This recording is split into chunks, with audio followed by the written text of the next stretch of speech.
उत्तर प्रदेश के कानपुर के कैंट विधानसभा के पूर्व विधायक के भतीजे नारायण सिंह भदौरिया, जिनकी उम्र 42 वर्ष है, हंसपुर निवासी ने भूमाफियाओं से हताश होकर जान दे दी। सुनिए क्या कहना है विधायक जी और योगी सरकार को लेकर कि भूमाफिया किस प्रकार हावी हैं। उनके भतीजा सही था, बढ़िया व्यापार कर रहा था। वो मकान बना के बेचता था, ज़मीन ले लेता था 50 गज 100 गज। उसी में यहाँ पे उसने 2-2.5 महीना पहले एक ज़मीन ली थी, जिसका उसने एक पूरा बना दिया था, एक अध बना था, दोनों बन रहे थे। इसके बाद एक अमुक व्यक्ति आए और उन्होंने कहा कि मेरा तो ये बहुत पुराना एग्रीमेंट है। कौन था वो? कौन था?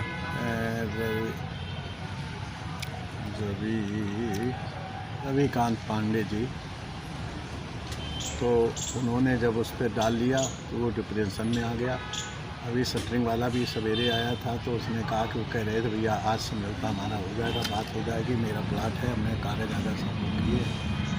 लेकिन उन्होंने कल शाम को क्या हुआ, अब इन परिस्थितियों में कैसे क्या हुआ हम तो जानते नहीं। जैसा यहाँ लोगों ने बताया ये मामला, उसके FIR भी काफ़ी थाने में दे दी गई है।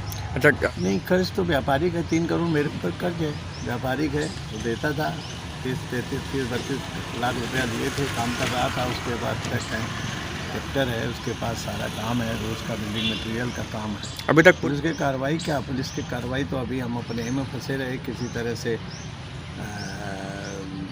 जो दुख का समय होता है तो उस दुख को समय निपटाते हुए पोस्टमार्टम हुई। पोस्टमार्टम के बाद आज गंगा में दाह संस्कार करके हम लोग आए हैं। पुलिस का देखते हैं क्या है। पुलिस ने कहा था कि भाई वो है, पुलिस को हमने रिपोर्ट दे दी थी, हमने कहा उसको देख लीजिए, अगर आपको ये जो सही है वही तो देंगे ना लिख के।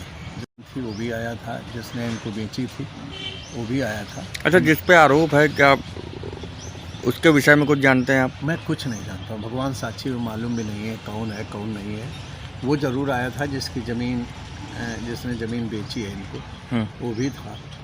तो साफ़ सुथरी ज़मीन थी। उसने कहा तो क्या समझा जाए कुल मिलाकर के ज़मीन का जो विवाद था मकान का, उसी के चलते जो है? हाँ, बात तो यही है कि किसी तरह से उस अब तो बना लिया है पैसा भाई। बने बनाए मकान पे 2.5 महीने से तुम क्या कर रहे थे? तुम्हारा था ईंटा डालते थे, रोक लेते। अगर आपका एग्रीमेंट था आप और कुछ कर लेते। तो भाई परिस्थितियाँ ये होती हैं कि जब बन गया, पूरा बन गया, तो तुम ताला डालने पहुंच गए तो आदमी तो परेशान होगा जिसका जाएगा। और हमसे लगभग 2-3 साल से थोड़ी कम बनती थी, इसलिए विधायक ऐसा कौन दबंग व्यक्ति है जो एक पूर्व विधायक के भतीजे के मकान पे कब्जा कर ले, वो भी बीजेपी के? देखिए ऐसा होता है, ऐसी बात नहीं है। बड़े लोग हैं जिनको जो चोरी करते हैं ये नहीं मालूम, वो थाने में भी चोरी कर लेते हैं। एक अपना जो व्यवसाय जो ऐसा करते हैं वो सगे भाई का भी कर लेते हैं। हम इसी समाज में रहते हैं, उनको इससे चिंता नहीं है। उनका तो ये है कि उनके सारे सिस्टम है, उस सिस्टम से वो काम करते हैं। हमने जो तहरीर दी, हम तहरीर पे पैरवी जरूर करूँगा, क्योंकि मेरा भतीजा गया है। और क्या लगता है आपको कि पुलिस भी इन्वॉल्व है?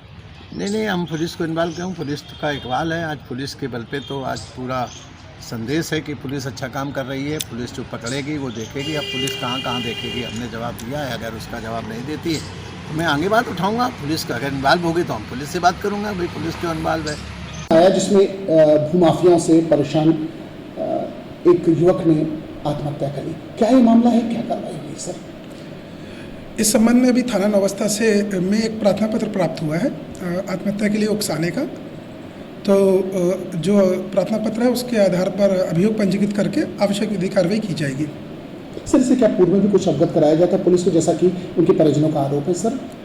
अभी तक की जो जानकारी में थाने से और अन्य माध्यम से जो मिली है उसके अनुसार ना तो थाने पे कोई प्रार्थना पत्र इस संबंध में कोई दिया गया था किसी तरह की परेशानी का, ना ही किसी उच्च अधिकारी के माध्यम से थाने पे कोई कार्रवाई के लिए कोई उनको आदेश प्राप्त हुआ था। तो फिर भी जांच कराई जाएगी। अगर कोई प्रार्थना पत्र मिला होगा और किसी की लैक्सिटी होगी तो उसमें विधिक कार्रवाई करी जाएगी उनके विरुद्ध।